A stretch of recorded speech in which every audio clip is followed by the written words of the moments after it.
Ladies and gentlemen, boys and girls, welcome to another episode of the Jayden Bryce Show, the show where we talk about the latest, hottest topics in the world of pop culture and sports. I thank you guys for joining me this weekend. I'm super sorry I did not make a show on Friday or Saturday like I did promise. Had a lot of things going on. I originally planned on doing one last night to make up for that and then do another one today, but materialistically, I didn't really have time to plan two shows consecutive days back to back. But now we are here, and I got an exciting show lined up for you guys. The NFL preseason is over. And we got a couple of interesting topics that we were going to get to. Of course, the first topic we have up is my Dallas Cowboys. After that, instead of letting you guys have to wait to the very end to get to it, I am going to discuss in the second topic about Shedeur Sanders and his really lackluster debut against, well, not debut, a very lackluster game, and when he was in direct competition with his rival in Dillion Gabriel. We're going to discuss that later on. Then after that, I'm going to get to something that I did discuss in our very last podcast last Wednesday about PlayStation upping their prices on their hardware, and I have a little 2 cents for that as well. And lastly, we're going to end off the show talking about Walt Disney. A very interesting article came out last Thursday while I was in class about Disney trying to win back the male audiences by utilizing new IPs. And one can surmise it has got to be one of the dumbest ideas and statements that I have ever heard in the entertainment industry. But we're going to deep dive into that later. But before we get into all of that, I want to take this time to thank you guys for your continued support on the show. Do not hesitate to follow my show on Spotify and Apple Podcasts. I have everything up to date.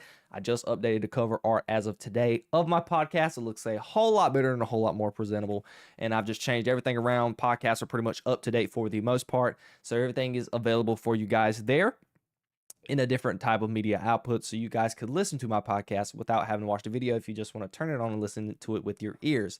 Drop a like on the podcast as well, and subscribe to my YouTube channel, and check out the description below to check out all of the videos that I produce weekly. All right, guys, without further ado, let's have us a great night, and let's get on with the podcast. So, the very first topic we are obviously going to get to is, of course, my Dallas Cowboys. Friday night, we played Friday night against the Atlanta Falcons, and I was looking forward to this game for a multitude of reasons. Of course, new head coach, have not really had a good offensive performance all preseason. Team has not had a lot of energy outside of maybe you can argue the very first game of the season where Joe Milton and the guys on offense were pretty much lackluster in the first half and came out the second half pretty presentable. Second week, last week against the Baltimore Ravens, absolute dud. A lot of that has to do with the Ravens being the preseason all-star MVPs every single season. They just absolutely demoralized the Washington Commanders over just this past weekend. Like, I think the score was like 3-40, maybe 3-31. Just absolute massacre, just like they did with the Dallas Cowboys the week before last week. And then we had this game, and I was, Jayden Blue got activated at the running back spot. I was interested to look at him. And of course, all of the starters were pretty much inactive because we're at the final weeks of the season, and we already know or are getting a gist of who is going to make the roster. So there were a couple of key players that I was looking forward to and interested into watching going into this game. And can I say, with a big grin, so to speak, on my face, the Dallas Cowboys actually looked pretty darn good Friday night against the Atlanta Falcons. Granted, it's the Atlanta Falcons, but we got to give credit where credit is due. They showed up, and they showed out, and they were ready to play in all phases of the game. Now, let's get to the box score here with a couple of little interesting stats. Mr. Joe Milton, a guy who has really struggled so far in the preseason to really get his stamp on everything, hasn't had a lot of reps, been in college for 6 years, really didn't get a lot of, active reps until maybe his last year in Tennessee. He was drafted last year by the New England Patriots in the 6th round or 7th round, and he was the backup. Drake May was the guy, obviously. So you didn't want that type of competition in the quarterback room. Dallas goes and trades him, And so he's trying to find his footing in this league. And he really had a relatively good game. And he pretty much took components of what he done good in the first game and like built upon it in this game. He did nothing well, particularly. I don't know why I'm sitting here, talking to you guys while this is on here. But full screen for me, please. He didn't particularly do anything well in the second game. So he was able to build on these things in going into this last game of the preseason, which is something that Brian Schottenheimer and the crew wanted to see, given that you're not starting Will Grier and Brian Schottenheimer and everybody in the media. And he said that to everybody in the media, that we already know what we have in Will Grier. Let's look at this young guy who we can, we're not going to sit here and just make these really stupid suggestions thinking that he is going to take Dak Prescott's spot, but let's just see if we, just see if he can be more consistent at a position, and he was that. Statistically, he was only 10 for 18, 132 yards, averaged 7 yards a pass, 1 touchdown, and he had a quarterback rating of 97. That is pretty good. Moving on to the running back spot, it was primarily dominant by my guy who I want to get the running back one role, Mr. Jayden Blue and Deuce Vaughn.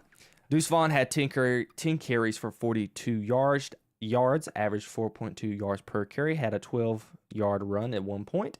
Mr. Jayden Blue, he was 9 for 25, 2.8 yards, but 1 touchdown. To put further context into this, Jayden Blue, his stat line does not just very stick out like Deuce Vaughn, but Deuce Vaughn had a lot more holes than Jayden Blue did. Jayden Blue had to literally fight for pretty much every yard that he had, especially during his first couple of runs. The defensive line was pretty much already in the backfield by the time he got the ball, so he had nowhere to run. So Jayden Blue had a pretty strong showing, even though the stats do not provide that. Mr. Ryan Flournoy, he was 4 receptions for 45 yards. I do not know how to say this fella's name. Forgive me if I botched this, but Mr. Fairweather, who is a very, very, very exciting tight end. He's not going to make the team, but specifically in the first game, I didn't see him get much action in the second game. And even in this last game, he moves very well for his size, and he was a very exciting player to watch play the tight end position. He's going to get on a roster somewhere. He's very, very good. Mr. Jalen Brooks, somebody who might not make the team because I prefer Mr. Ryan Flournoy for many, many reasons.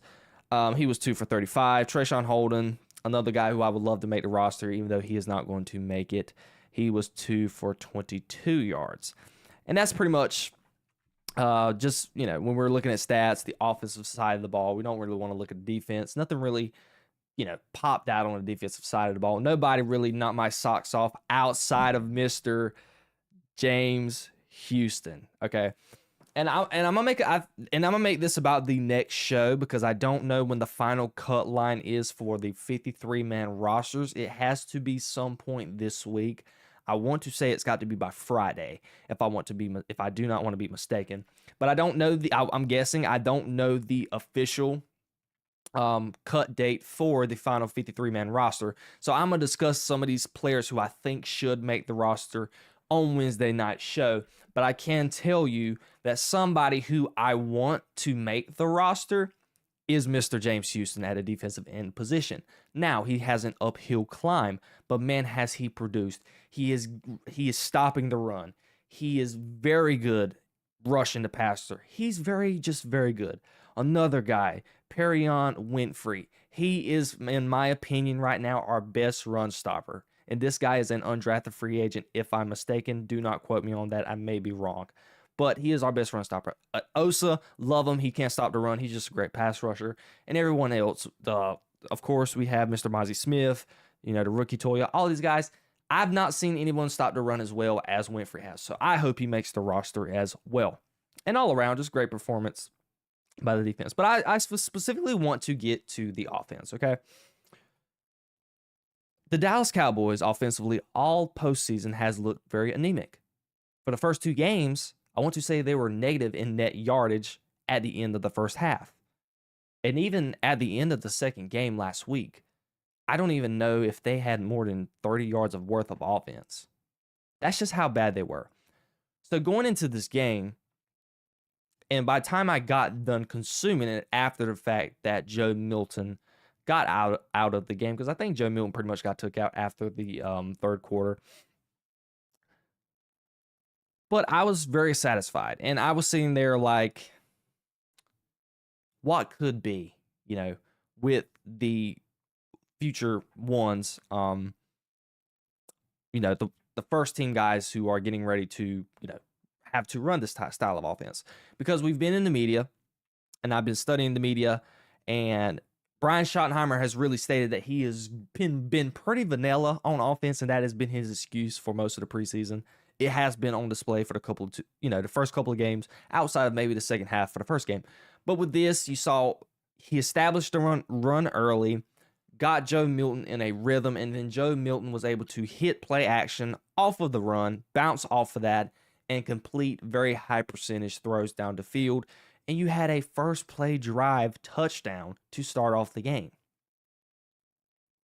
That is a type of offense that is very Dak-centric, and that is going to help Dak Prescott be essential. Because this is something that the Dallas Cowboys have to do in general. The Dallas Cowboys have to be able to be a team that is going to be able to establish the run and stop the run.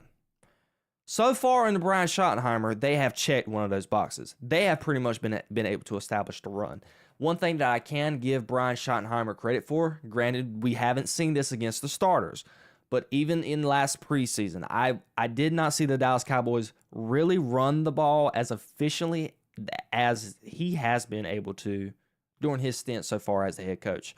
Mike McCarthy, for some reason, was not able to establish the run like he wanted to, and he said that he wanted to. I don't know if it had to do with because of his vanilla, very vanilla, mind you, offensive package and, scheming up the run.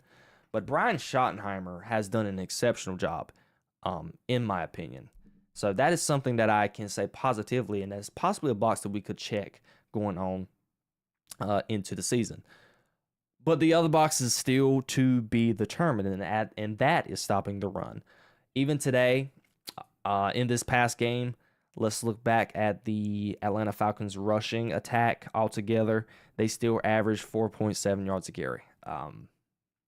It's still not good enough. That number needs to be below 3. The number has to get below 3. The Cowboys have to find an identity. They just have to find an identity, and that has to be their identity. They have to be able to stop the run and run the ball. We know Brian Schottenheimer offensively is going to establish an offensive running style, play style type of identity. But defensively, we know for the past couple of years they have been riding off of takeaways, but my only problem with that type of mindset and defensive game plan, what if those turnovers aren't coming that game? What is going to be your backup plan? I would rather for you to be able to stop the run efficiently than worry about getting turnovers. Because when we get into the playoffs, we are going to be playing teams who know how to take care of the football on a consistent basis. Vice versa, the Dallas Cowboys never do that in the postseason. So I would rather be able to establish that identity to get stops, to stop the run, so we can get better chances to make stops and get the ball on our side of the field and try and score. That is pretty much the recipe for success for the Dallas Cowboys. So offensively, we have been able to check that box. It's a great way to end off the preseason. To have pretty lackluster games in the first 2 weeks, and then to come out on your home field in the final week of the preseason, going into a big game, a really, really big game for Brian Schottenheimer, for the Dallas Cowboys as a whole. Week 1 test against your division rival, defending Super Bowl champions, Philadelphia Eagles, on their banner night. You're going into Philly. You're just trying to play a good game. You're just trying to walk out of there with a head held high, saying you competed the best you could compete and you put up a good fight. Even winning the game is possible. We don't want a situation going up against Philly to where it's 30-10 and you got absolutely demoralized all night. Because we know one thing with the Philadelphia Eagles. They are going to be able to run the ball super efficiently with Mr. Saquon Barkley, Mr. 2,000 scrimmage yards himself. That is what we're up against. And you know they are going to try and run that rock. Historically, Dak Prescott is a guy who has been very successful in the NFC East. And this is one of the rare times, I believe, in the past, 4 years ago? Not 4 years ago. Maybe like 2 seasons since we've had a Dak Prescott, Jalen Hurts, duel in 2 years. And that was before, the last time we got is when, the Eagles, did the Eagles go to the Super Bowl that year? Maybe. It was the year we had T.Y. Hilton come, as wide receiver as the backup. I don't know for sure. I cannot remember for sure. But that, it was at a time the last time we got that duel. I remember because it was one of the final games of the season going into the postseason. Dallas Cowboys were a very high seed that year. And I think that's the year that we lost to the 49ers again. But, yeah. So that is we got going up against going into this game. So having this type of performance gives that positive momentum going into the first game of the season, and having the guys prepped and ready to go to be ready to have a dogfight come next Thursday. And lastly, like I said, I'm eager to see how the offense works under Dak. How are you going to be able to complement all these players with CD and Pickens now at the wide receiver position? You got a very good wide receiver tandem. Even with that, and the very good running back room that you have at your disposal with Javonte Williams, Miles Sanders, and Phil Maffa. Although Phil Maffa is going to start the season on IR, so Miles Sanders is inevitably going to get that spot. But I think when Phil Maffa comes back, I think, and me personally, this is talking about me personally, I think the Cowboys running back tandem should really be Jayden Blue number 1, Phil Maffa number 2, and then Javonte Williams, subbing in for Jayden Blue would need to be, because we need our own version of Thunder and Lightning, Sonic and Knuckles that the Detroit Lions have up in Detroit. And Jayden Blue and Phil Maffa is that answer because they're young and they can play some football. Phil Maffa, one of his last runs, I saw him run over and carry 3 people on the way towards the end zone. Jayden Blue, did you see that touchdown that he had? The stability to get knocked down and be able to pivot up like he did. Absolutely just phenomenal stability at the running back position at his size with his speed, the way he cut through the blocks. So much potential at the running back position. So I'm eager to see that. And with the offensive line, who has a lot of promise, a lot of young guys. We're younger now. Zach Martin, I love him to death. He got beat a lot last year. You can tell he was getting old, and he just didn't have that step like he once had. He's retired, so we got our new young buck in there in Tyler Booker, who is a mauler in the run game. Cooper Beebe, Tyler Smith, all-pro, Pro Bowler. Tyler Guyton, who is someone we're looking into try and build upon his second year. And Mr. Terrence Steele, in my opinion, who is the weak spot on the offensive line, but he's at the right tackle position. If you want to have a weak spot at any point on your O-line, the right tackle position is really the one you want to have to be the weak link. So that is what we got to look forward to going into the season. So overall, just getting back to just the game aspect of this from the preseason, very well done. Looking forward to the future, and I'm very interested to see what we do as far as roster cuts. I'm hoping to have that conversation with you guys at some point in next show, because there's already been some names that have been waived. I'm not going to get to the specifics of that just yet. I'm going to save that for Wednesday's show. But overall, ladies and gentlemen, what did you think of the Cowboys preseason game? I think it was overall great, and I'm excited going into our first game next Thursday. Ladies and gentlemen, football season is here, and it is in the air. I want to know all of your comments down below. All right, ladies and gentlemen, so we are not going to waste no time, okay? We are not going to waste no time. I told you guys it's going to be the headliner for my show. All my football fans who are currently watching me right now. Jayden. Jay, whatever nickname y'all call me, okay. What did you think of the Shedeur, Dillion Gabriel duel of the death, week 3 of the preseason? What did you think, sir? First off, I had this game on my radar. Okay.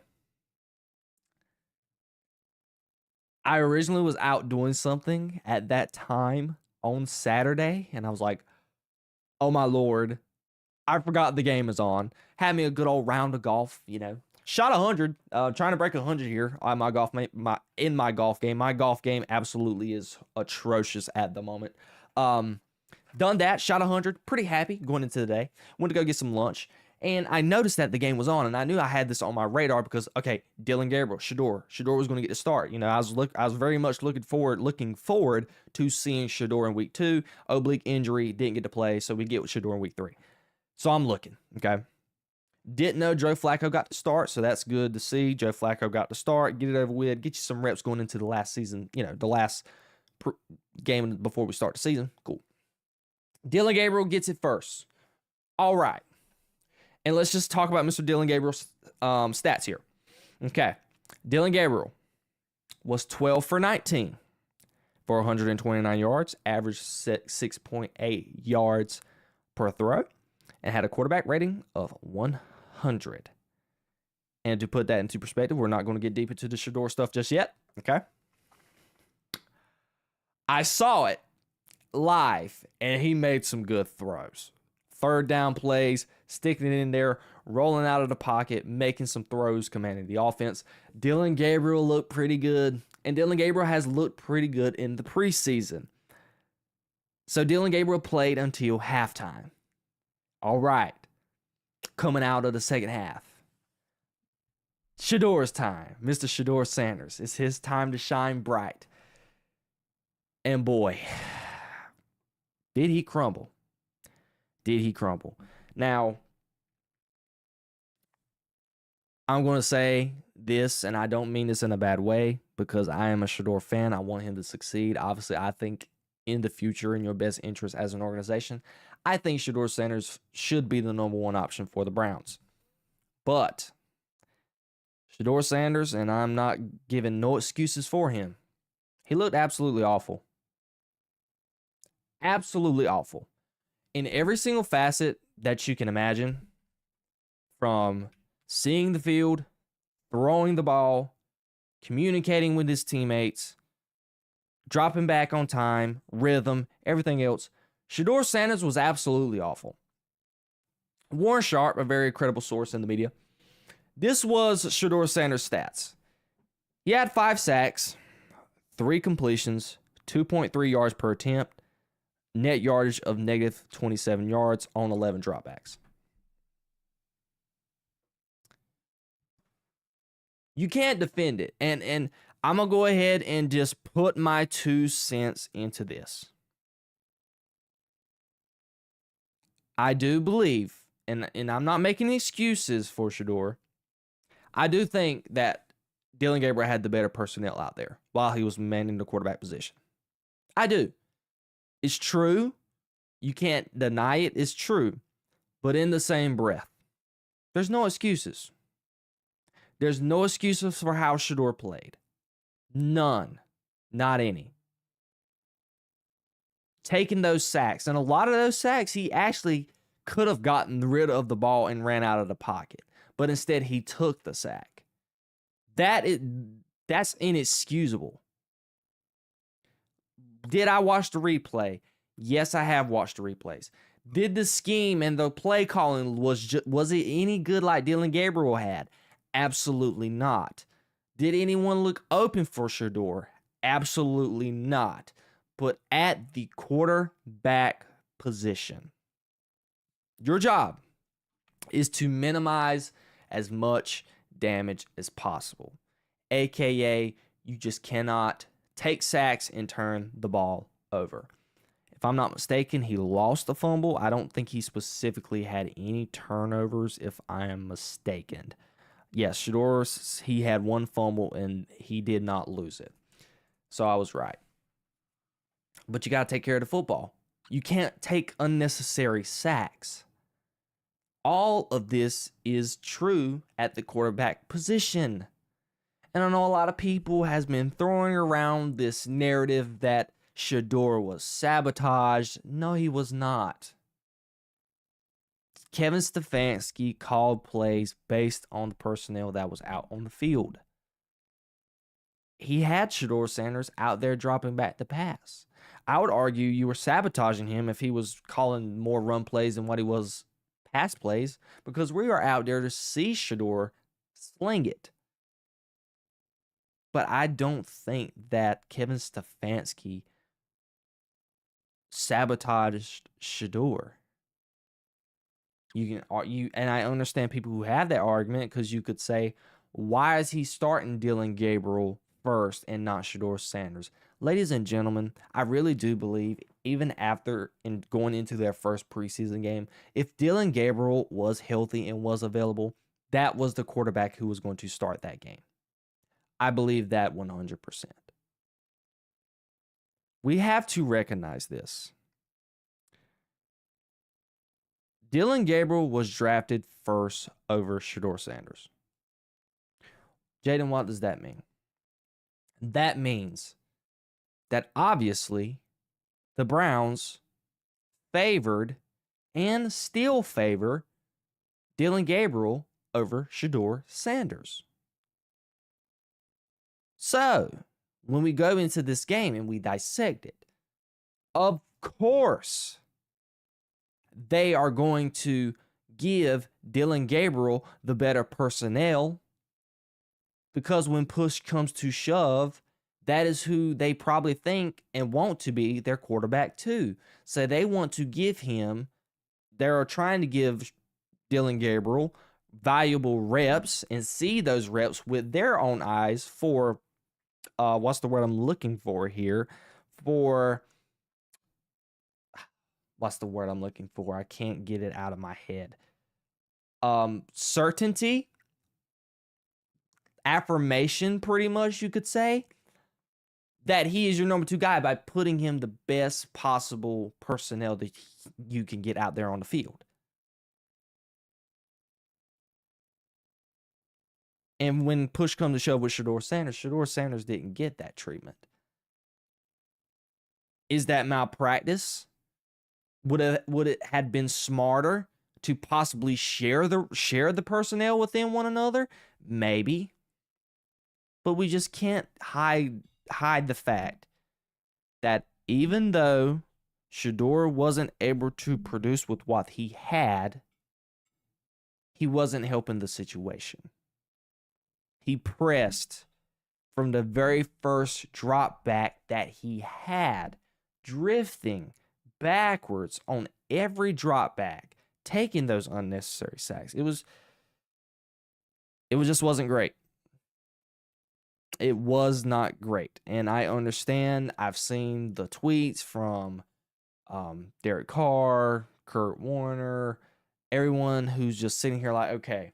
And there's something dumb that I really do not agree with, that I'm going to discuss right after we get done discussing this. Actually, no, let's go ahead and just clear the air on that. The one thing that I do not agree with Kevin Stefanski, why, and this is a point to where the Shedeur Sanders crowd has the right and are pretty valid into thinking that, Kevin Stefanski was sabotaging Shedeur. Why in the name, and I'm not even going to finish that sentence, Jesus, that's just so wrong. Why, just why, in a final 2-minute drill to win the game, Shedeur hasn't played well the whole half, and this is when you want to see the rookie quarterback. 2-minute drill. Game's on the line. What are you going to do? Backs against the wall. Hasn't played good all half. Prime position for Shedeur. You can argue all would have been forgiven if he would have found a way to win that ball game and take him down to kick a game-winning field goal. If I'm not mistaken, I think it was a field goal. And you put in Tyler Huntley, a guy who you knew wasn't going to be on the roster. They released him as of yesterday, the day after you played the game, and you put him in over Shedeur? Now that, ladies and gentlemen, I cannot defend that. All the Shedeur Sanders supporters out there, I'm with you on that one. That absolutely made no sense to me whatsoever, not one iota. I'm with you. I did not agree with that, not one bit. But that's what you do? Knowing you're not going to keep the guy? You don't want to see your rookie quarterback put on a potential masterclass with the game on the line? That's just coaching malpractice, in my opinion. I don't understand it. And that's what Derek Carr said in his tweet. Derek Carr was like, am I missing something?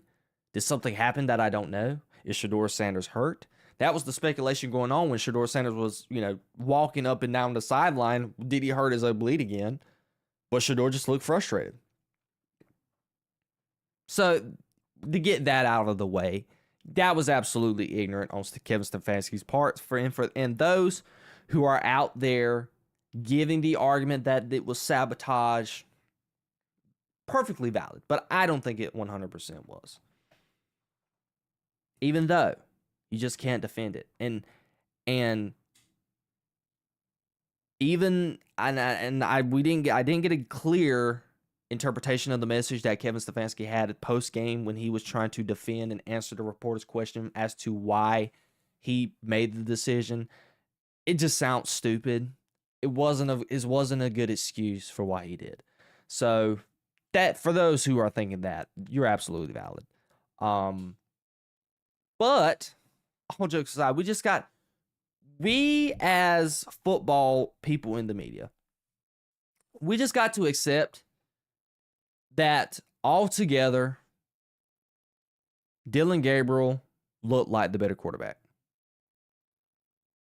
I didn't think that going into this game, but leaving out of it, just in what way, form, or fashion, and to answer the question at hand, has Shedeur Sanders lost the QB spot to Dillion Gabriel? The answer is unequivocally, without a doubt, yes. For multiple reasons. And Mr. Adam, if you're still watching, I'm going to get to your question here in a minute. He was the first quarterback drafted ahead of Shedeur.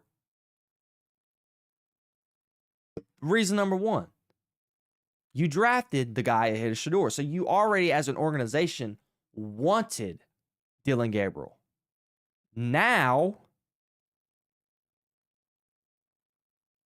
after you've seen the performances through the preseason, mini camp, training camp, Dillion Gabriel's got more reps with the first and second team. And after these games, Dillion Gabriel is unequivocally the quarterback 2 because now he's played the best in the preseason. So that there is no shot that Shedeur Sanders is getting the QB2 position going into the season. Adam, I will get to you in just 1 second, sir, when I'm getting done with my comments. But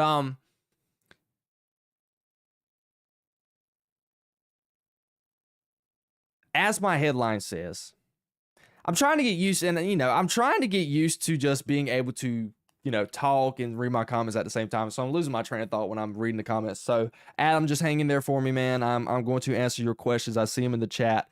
I will get to them in just 1 second. I'm not used to getting comments, guys. Thank you for the comments and for whoever's watching. Thank you so much. But to answer my overall question, okay? Shedeur Sanders has lost the battle at this point. But has he 100% lost the war? Ladies and gentlemen, I do think, with my whole heart of hearts, I really do. I think although he lost the quarterback 2 battle going into the season, I don't see a scenario where either Dillion Gabriel or Shedeur was going to start this season, just because I think Kevin Stefanski knows this. Just a couple of seasons ago, Joe Flacco was able to take them to a playoff game And even though Joe Flacco didn't play well in that playoff game, but he's seen this team be able to go to the playoffs with that quarterback. So they're in no way, form, or fashion, unless Joe Flacco absolutely stinks up the joint, because he didn't play particularly well in Indianapolis. But unless he absolutely stinks up the joint, there's no way either of these rookies were going to see the field this season. So, in the long run, again, Shedeur may have lost the battle, but overall, I think Shedeur is going to win the war. When you pull up the college tape, and even some of the plays that he's made so far in the preseason, excluding this last game because he made absolutely no plays. But we have to just say unequivocally that we think that Shedeur is the more better quarterback, NFL-ready guy. NFL-ready quarterback. Reword that, please, Jayden. Thank you very much. He's the more NFL-ready guy. He has the physical attributes. He has the play style. The only significant difference I feel that Dillion Gabriel does better than Shedeur is maybe pocket presence, because of the stupid amount of sacks that Shedeur Sanders has took the last couple, during the game, not the last couple of games, but just during that game specifically. But that is something that can be easily fixed throughout the season and maybe at the end of the season going into next year, because the Browns have to make a decision. In no way, form, or fashion are they keeping both quarterbacks for the next 4 years they're under contract. Shedeur Sanders and Dillion Gabriel are not sitting on the same roster for the 4 years that they're under contract. They're not. It's going to have to be one or the other. Coaches, GMs, everyone is going to be clamoring specifically for Shedeur. I don't think they're going to clamor for Dillion Gabriel at all. If Shedeur Sanders does not get the quarterback 2 position and he's the quarterback 3 on the depth chart, I promise you, all season, if he does not see the field, he's getting trade calls. And he will get traded. The Cleveland Browns fans might not like that, because we see the allure and love that the Cleveland fan base has for Shedeur, because when Shedeur got on that field, everyone was cheering for him. So if you're the Cleveland Browns, you better tread lightly. Okay? You got a very loyal fan base, but man, have they been hurting for a quarterback. They've been hurting for a quarterback so bad, they traded for someone such as Deshaun Watson, and we see how that has turned out for them. So, you got to get this right. But I do think there's a situation in the future that I do think that Shedeur Sanders should be the starting quarterback for the Cleveland Browns over Dillion Gabriel. I do. Because I think, given equal opportunity, Shedeur Sanders can outduel and outperform Dillion Gabriel any given point. I do. But in the same breath, we cannot give Shedeur excuses for the way that he played. We just cannot do it. So that is where I'm at. I think that he lost the battle for quarterback 2, but I think ultimately Shedeur Sanders, when it's all said and done, should still be the quarterback 2 and maybe even quarterback 1 once Joe Flacco is under and over the helm. All right. Mr. Adam, I'm going to get to your questions now. The first one you said, I would tell Shedeur just block out all of the negative noise. This is your team, and these are your teammates. You'll get your chance. I'm a Shedeur fan and get it. But Shedeur needs to hear better things. I do agree. Both of the brothers. And I was going to talk about, Shiloh just a little bit, but it was not a good weekend for the Sanders boys. They did not have a good weekend this week. We saw that Shiloh actually did get released by the Buccaneers after he made just the stupidest idea to want to punch somebody. But even Shedeur, just negative noise. He has a lot of support, but with that support comes a lot of negativity. And it's kind of hard not to block out the negative noise given the type of mentality that Shedeur has because he feeds off of the negativity, and that is what's going to attract him the most outside of the positivity. So it's something that he's just got to work on personally. I think Shedeur and Gabriel are both going to be good. They could actually make a great quarterback duo. I don't think so.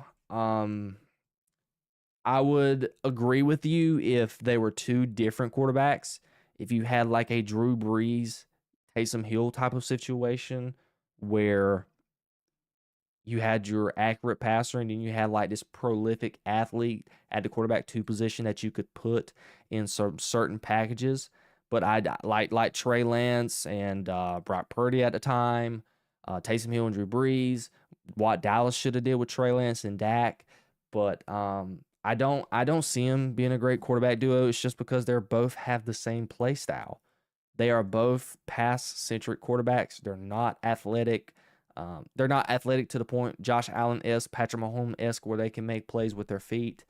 So I don't see a situation why would you keep two of those type of quarterbacks, because you're just holding one over the other hostage.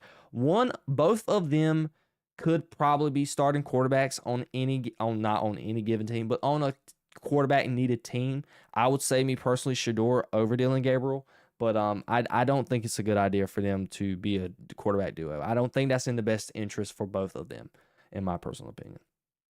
Just staying on a team, even if you're a 4th stringer, creates interest from other teams. Absolutely. Yeah. And this is the same case for Kenny Pickett. I totally think Kenny Pickett is going to... Well, actually, no. Kenny Pickett isn't going to get cut because the Cleveland Browns has literally stated that they are going to keep 4 quarterbacks. So Kenny Pickett is safe. But yeah, Kenny Pickett is going to draw interest. Do I see a situation where the Browns is possibly going to get rid of Kenny Pickett at some point during the season? Absolutely. But yeah, even a fourth stringer creates interest on other teams. Now, I wouldn't say necessarily a 4th stringer because, the 4th stringer, you're more likely on a practice squad. So the only time you really get interest from that type of guy is if he gets cut and then he's on the waiver wire and then, a team picks him up from the waiver wire. Not majority of the time do you see a 4th stringer getting traded for. So, but I get what you're trying to say. But, yeah, Adam, thank you for your comments, man. I hope you enjoyed my answers, and I hope that gave you a little bit of, different outlook on the situation from my comments. But all right, guys, that is it. I want to know all of your thoughts. What do you think about this whole situation? Do you think Shedeur still deserved quarterback 2? Do you think do you agree with me that you think that he is going to win the war in this situation? Shedeur, speaking about Shedeur, I want to know all of your comments down below, ladies and gentlemen. All right, guys. Thank you all for who is listening so far for the sports section of the show. It was fun. I thank you guys so much for the comments and the concerns while I'm live. I know I'm still just sitting here trying to read comments while I'm sitting here, recording. I'm not used to it. I thank you guys so much for the feedback. It's super fun. I absolutely love chatting with you guys, and I enjoy it so much. Mr. Adam, thank you so much for your comments. I really enjoyed that. Thank you, sir. But I am about to transition away from sports. If you guys want to stick around and hear some things about some pop culture, if you're interested in that, please stick around for that because it's going to be fun. I got a couple of randable topics here that we were going to talk about today. So let's just get right into it. Let's shift over to our pop culture section of the podcast. Thank you all for listening. PlayStation. Okay.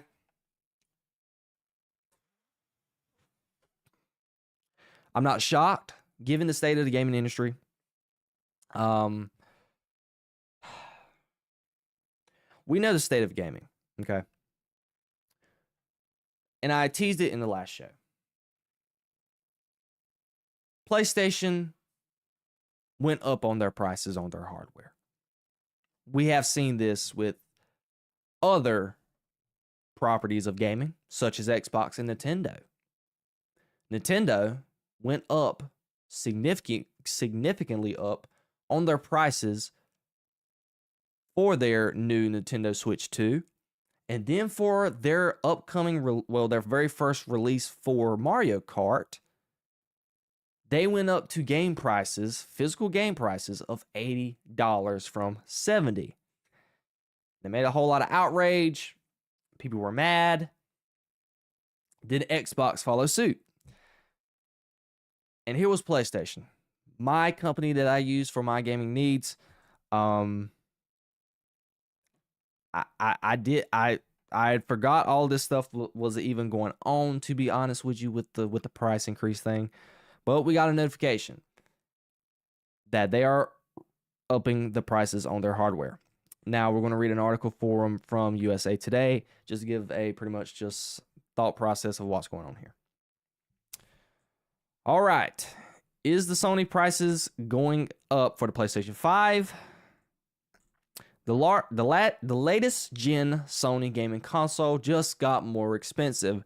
The company raised the price of PlayStation 5 consoles by $50 in the US on August 21st. Sony says the price hikes come because of challenging economic environment. Here's how much the new consoles will cost you. Despite the PS5 being released in 2020, the price of the PlayStation 5 has remained largely unchanged. Sony called the new pricing a difficult decision and is now affecting all PS5 retailers. However, the price increase won't apply to game accessories. Following the August 20th announcement, Sony listed the updated retail price for PlayStation 5 consoles in the US.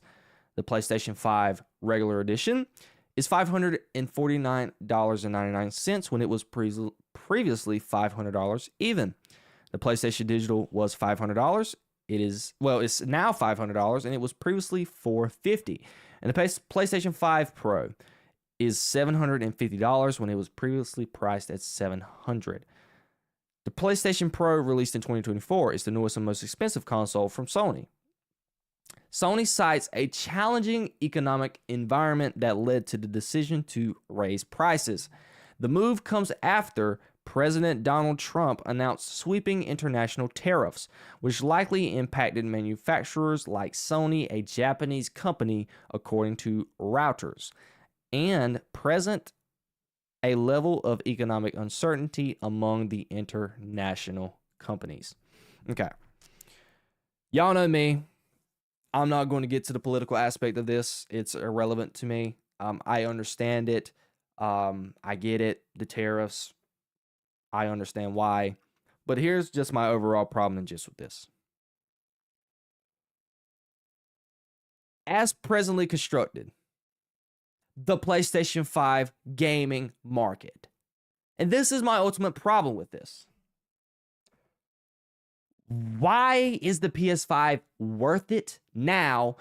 I think we're good. I think we're good.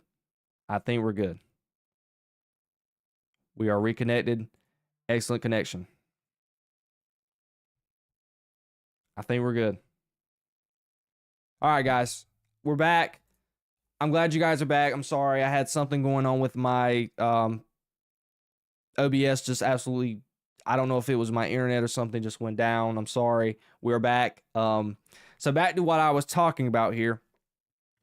What I was saying was, from the games that have been released since the PlayStation 5 has been in commission, from now, what games or anything has came out to make the PlayStation 5 worth buying for an extra $50?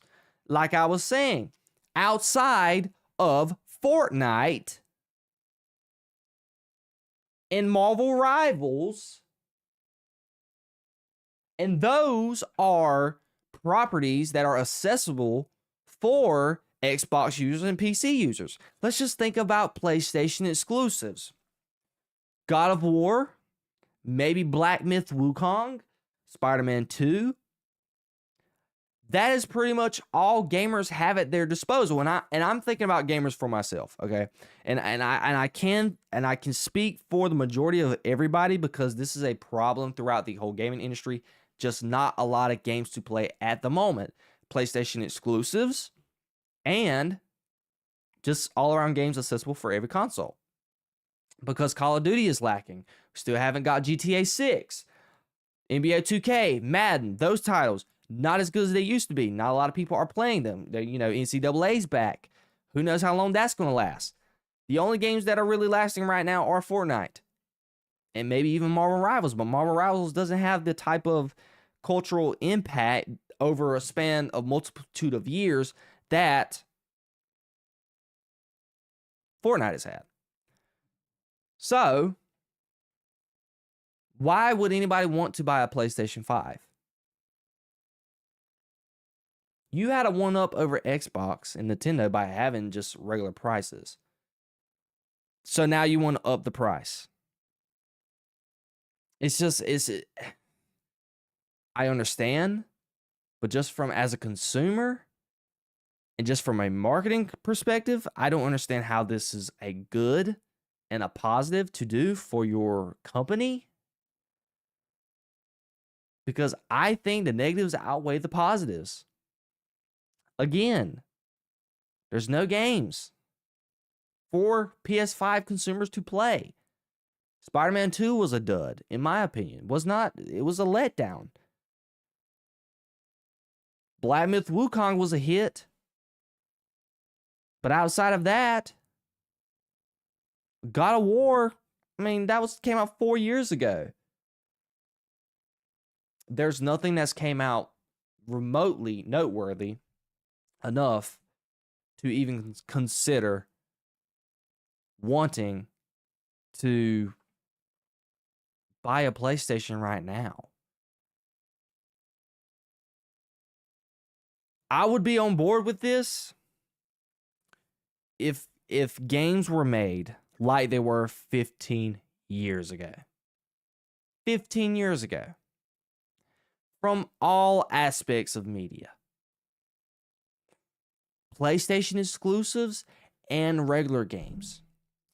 I can speak from this for myself because I've collected a lot of video games for years, okay? And I can speak with this because I know you have certain different genres of video games that people play. You have the superheroes, you have the shooters, you have, that's pretty much hero games, superhero games, you have shooter games, horror games maybe, games like GTA. Those are like your heavy hitters. So we're thinking about franchises like Lego games, Marvel games, DC games, Grand Theft Auto, Red Dead Redemption, Fortnite, Call of Duty, Battlefield. Am I missing any other big major franchises? Halo. Halo's Xbox exclusive, but it's a title, and the PlayStation thing is relatable to Xbox because they're both dealing with the same thing. So Halo fans are getting the gist as well. But let's just think of all the iconic properties that have went through time when they were at their peak back in 2010. If they were making games like they were with those properties back in 2010, I can speak for a majority of gamers that we wouldn't have a problem with this price hike. That $50 would feel like chump change to us because we're getting good quality video games. That doesn't seem to be the case in today's world. In 2025, gaming creatively is at an all-time low. Direction of video games are not good. Creativity of them are not good. Yes, are the graphics better now than ever before? Absolutely. Are some gameplay mechanics as well as they've ever been? Absolutely. But from a storytelling point of view, games have lacked. They have no type of cultural impact on the gaming community. Let's think of PlayStation games. Spider-Man 1, 2018, and I just tweeted about this today. Was way better than Spider-Man 2. I think Spider-Man 2 from a story perspective was an absolute dud. Gameplay mechanics were great, improved. I expect that with the PS5 from the PS4. but it wasn't a better game all around. Same thing with Call of Duty. What Call of Duty have we had that was good on the PlayStation 5 console? Maybe Warzone. I wasn't a Warzone fan. It literally turned into microtransaction city. Pay to win. That's Call of Duty. What about Red Dead Redemption? Did Red Dead Redemption came out on the PS4? Didn't get a PS5 release, if I'm not mistaken. Let's just get that just to make sure. Yeah, 2018 PS4. GTA 5 PS4. Halo. Everybody despised the last Halo game that came out. Did not like it whatsoever. It faded out quick. Battlefield. Let's not even get started. People got their hopes up for the upcoming one that's coming out, but let's just be honest. Where else can we sit in here and think? NBA and Madden. None of the next gen Maddens have been good. Now, I cannot speak for Madden 26 so far. People seem to pretty much enjoy it, but it's another cash grab per usual. The gaming is just not in a spot, in a prime like it used to be. Games are not as good as they used to be, and a lot of games aren't getting made in numeric value like they were back in the good old days. There's no Lego games being made. There's no like superhero games being made on a high volume like they were in the past. I don't know why. You would think that it would be totally different given the technological advances that we've had to give us opportunity to have fantastic superhero games, but for some odd reason, that hasn't been the case. And I don't know why. A lot of this has to do with COVID as well. COVID-19 did put the gaming industry in a tough spot. It did. You know, I'm not one of those who makes excuses for COVID and things of that nature, but it's just the truth. COVID-19 did stop the movie industry and the gaming industry. It just really did. It just put it on stall. And I know I'm ranting away from what I really need to be saying. I get it. I get it. But still, there's no reason why PlayStation needed to do this. I think you had a one-up on Xbox.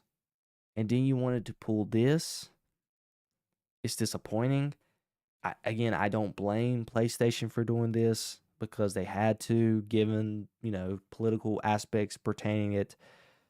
And just from a fan and a consumer, although I already have the hardware, it's just not worth the money. And you're putting a bad taste in your audience's mouths. And something else that we really need to think about as well, this could make way for other stuff in the future. We may see $80 games just like Nintendo. And so on and so forth. Who knows if they will lose the gaming audience and let the audience be on free fall? Like we've seen with the movies. The movies are not seeing just audience retention like they once did. Are we seeing the same things for video games? I don't know. I can't say movies are actually trying to make a comeback. I don't see that for gaming at the moment because gaming developers are continuing to be greedy, specifically with microtransactions, trying to make what's the word for these games? They're called what's the name? It's it's the type of game that Avengers was.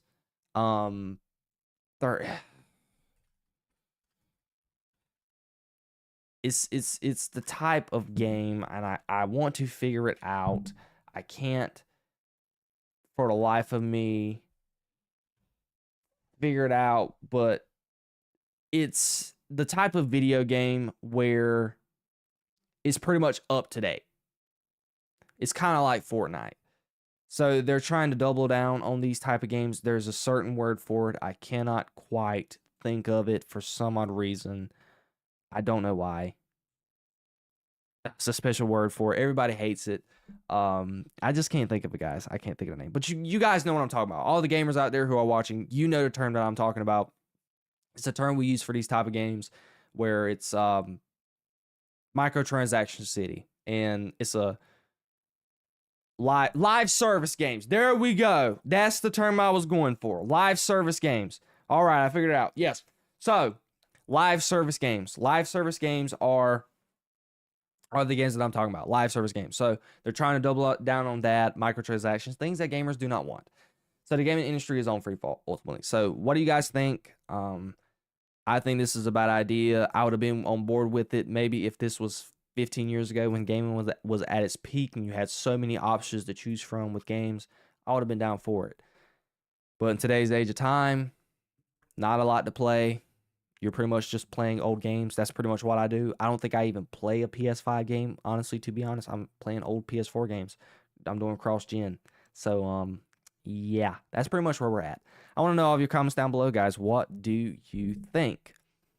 All right, guys. So, moving on to our very last topic of the show. Thank you guys so much for watching so far. And this is another one, too. Another rant-worthy type of topic that we are going to talk about today. So, I was in class and waiting for class, scrolling on Twitter, the Twitter world. And I came across an article. It was going viral everywhere. So, Disney is attempting to win back male audiences. I didn't think they were openly going to admit that they were, but they openly admitted it, that they are losing the male audience. I was shocked. So we are going to get to the article. Okay, this is written by Variety, and I'm gonna just give you what Disney said, and it's blowing my mind, literally. This is a piece by Variety. Cinderella and Sleeping Beauty aren't the only ones looking for a prince. Leadership at Walt Disney Studios have been pressing Hollywood creatives in recent months. Multiple sources tell Variety for movies that will bring young men back to the brand in a meaningful way. Young men is defined here by sources as ages 13 through 28, aka Generation Z. First, every film studio is looking for better ways to convert younger audiences into habitual moviegoers. Numerous studies show that Gen Z men in particular are a lonely, game-obsessed group who were hampered in their formative years by COVID-19 lockdowns. Not the easiest segment to grasp. But what's surprising producers, writers, and other partners in the larger industry is that Disney has been calling for original concepts to lure the demographic back to the movies. This is the same Disney, mind you, whose multi-billion-dollar content engines, Marvel and Lucasfilm, has sated men all over almost 2 decades since the company acquired them. The sources say Disney has been seeking new IP and pitches such as splashy global adventures and treasure hunts, as well as seasonal fare-like films for the Halloween corridor. The calls come as the Star Wars machine struggles to produce any film projects, and the superhero genre sheds audiences by the minute. And the rest of this, they're hiring Mr. David Greenburn to oversight this. You know, they've been lacking the guy fanfare since the last 10 years for the Pirates of the Caribbean. And this is what it gets me right here. Disney CEO Bob Iger confirmed as much on a quarterly earnings call this month, saying his film group won't favor existing IP over original material. The priority, Iger said, is to put out great movies. Walt Disney declined to provide comment for this story. Much has been written about the narrowing audience for superhero movies. The performance of Marvel's latest release, Fantastic Four, which aimed to launch yet another superhero franchise led by Pedro Pascal and Vanessa Kirby, failed to meet expectations. That's despite good reviews, a promising opening weekend, and the full attention of Marvel star Kevin Feige. Star Wars has not produced a film in 7 years. One top film executive at Disney Rivals said every studio should be looking for originals, as sequels and reboots continue to exhaust the culture, even if they're packing in moviegoers in the short term. I never thought I'd say it. The exec muses about the Magic Kingdom's boy troubles despite its gem box of IP. Despite its gem box of iconic IP, but it looks like Disney is going to have to start trying. So there is a lot to disagree with in that article, as you can ultimately say. First of all, I don't understand this. We are talking about a company in Disney who owns IPs such as Star Wars and Marvel. 2 male-dominant franchises whose key characters in Star Wars are Darth Vader, Anakin Skywalker, Luke Skywalker, Han Solo, Lando. The list goes on and on and on. Kylo Ren, Darth Maul, Qui-Gon Jinn, Obi-Wan Kenobi. All these male-dominant characters who have been the focal point of the Star Wars universe.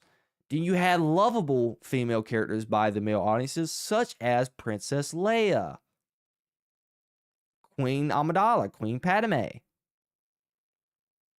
And the list goes on and on and on. Moving on to Marvel, the MCU, who was and still could be if Disney had their head on straight, the biggest franchise in the history of film.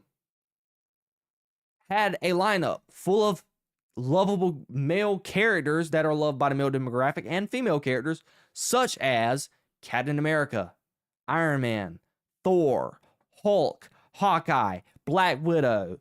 Even though Captain Marvel's not beloved, let's not put her in there. The Guardians of the Galaxy characters. The list goes on and on and on with that as well. Winter Soldier, all the villains, Thanos, the list. I mean, we'll be here forever just naming all these characters off.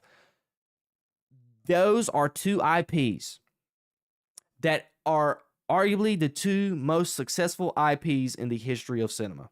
Star Wars and Marvel. I wish I could put DC in that same light, but that is obviously not the case. So we're talking about those 2 iconic IPs.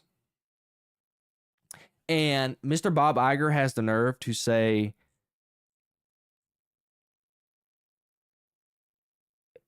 he is not going to favor existing IPs over original content. Bob Iger, do you not know that Star Wars fans have had has had some pretty good content to consume over the years. Over the 50 years, I think they're coming up on 50 or 60 years, if I'm not mistaken, of being created by the great George Lucas. They've had 9 films. They've had animation content, comic books. Don't you think the Star Wars fans want to see that continue? Don't you think the Star Wars fans wants another movie? I think so. Especially after majority of the audience didn't like the latest trilogy you just came out with, and they would like a redo. I think they would be down for it. What about the Marvel Universe? We are talking about the MCU, the biggest franchise in the history of film. All the great films that we had. Wouldn't we, us fans, and this is including me, I'm not a Star Wars fan as big as I am a Marvel fan, MCU fan. I'm a DC fan. Obviously, I'm wearing a Green Lantern shirt now. I'm a big DC guy, but I love Marvel. Love the MCU. I grew up watching the MCU, and that's what got me hooked on the film and the film industry. So don't you think that us MCU fans want to see more of the IP? To see more movies? I don't believe in the superhero fatigue crap. I just don't. I believe in bad movie fatigue. Name me since 2020, since the end of Spider-Man No Way Home. We're not counting Spider-Man No Way Home. What is the last good Marvel movie? Marvel movies Marvel has released in 4 years. We were getting 2 or 3 bangers a year from 2008 all the way to 2019. Specifically 2, 3 at the most. It maybe not even 3. Might have just been 2 at the most. But in the past 4 years, we haven't had one good Marvel movie that has not rocked my socks off. Like a Captain America Winter Soldier did. Civil War. First Avenger. The first Avengers movie. It didn't knock my socks off, but I love it and rewatch it to this day. The second Avengers movie. What about Thor? What about Iron Man? Even though I don't like Iron Man 3. But all these stories, Black Panther, Guardians of the Galaxy, all these movies that we got. In the span of the last 4 years, there have not been any good Marvel movies that has knocked my socks off. Even Guardians of the Galaxy Volume 3. Even Fantastic Four. Movies that I do like, but I wouldn't really rewatch them again because they just didn't do it for me wholeheartedly. So that's where we're at. So to see Bob Iger say something like that, that doesn't sound good for the future of Marvel and Star Wars. We know there's a lot of uncertainty going on with the Star Wars IP rather than the Marvel IP. But after Kevin Feige and the crews plan to pretty much reboot the MCU, who knows if they're going to reboot it for the better. Because we know the ultimate problem with Marvel, with the past couple of shows that they've made. And we got to be honest here. What male, just the regular demographic and audience that was watching and consuming Marvel the last 4 years, who wanted to watch WandaVision? Who wanted to watch the Marvels? Who wanted to watch Miss Marvel? Who wanted to watch Agatha all along? Nobody.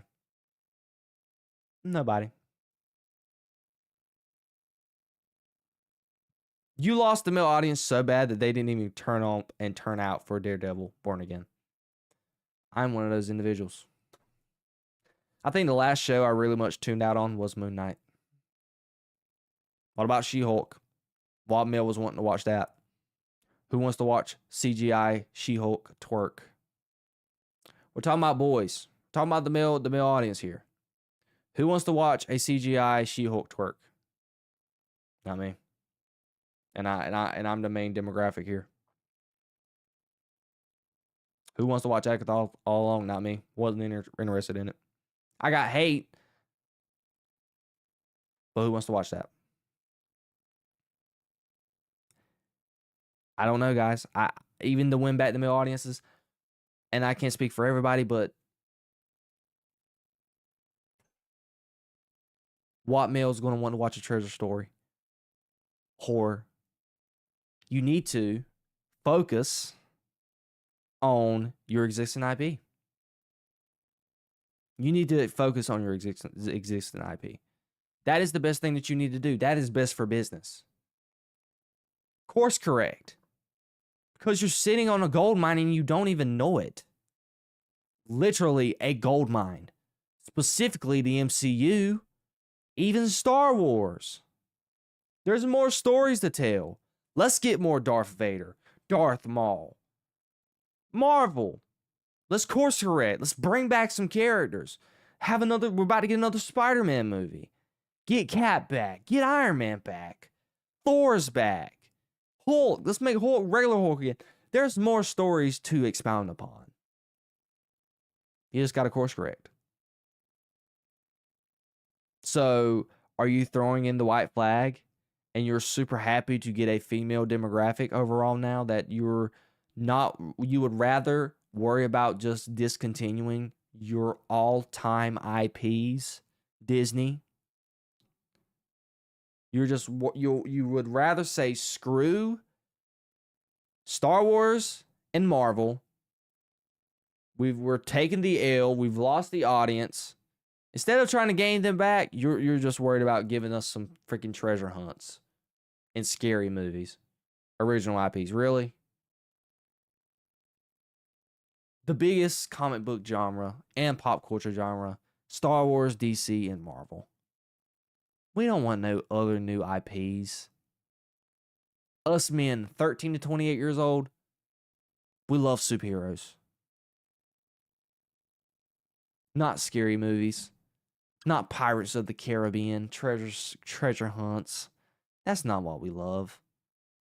We love lightsabers. We love Captain America's shield. We love Iron Man, Black Panther, Spider-Man, Anakin, Darth Vader. We love that.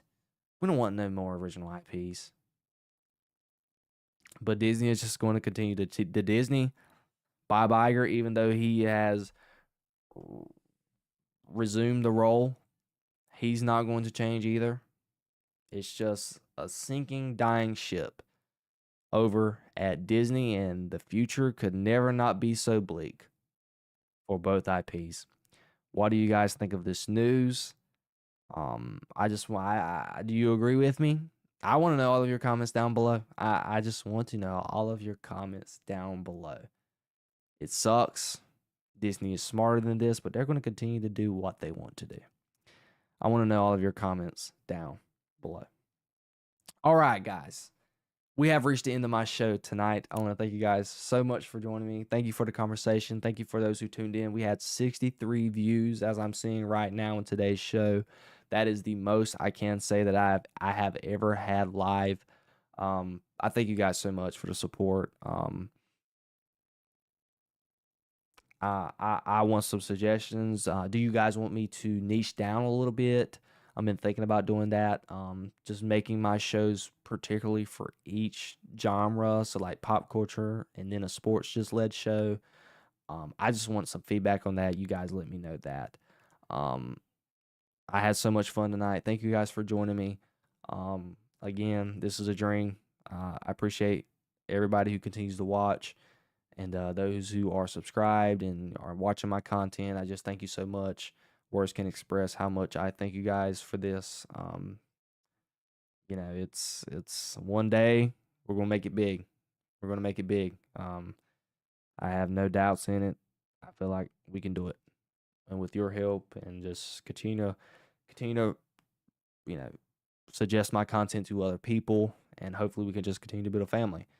I thank you guys so much for tuning in today. If you enjoyed the podcast, hit the like button on the video. Look down below in the description to check out my other videos as well. Mostly reposts from the show because all of my content is specifically filmed on the show weekly. Check that out. Check out my podcast on Spotify and Apple as well if you would like to listen again, or you can click again here on the YouTube channel. Subscribe, ladies and gentlemen. I love you guys so much, and I will see you guys, of course, Wednesday night, and I promise you we're going to be together Friday as well. I love you guys so much, and I will see you guys on the next one. Peace, love, and positivity always, y'all. See ya.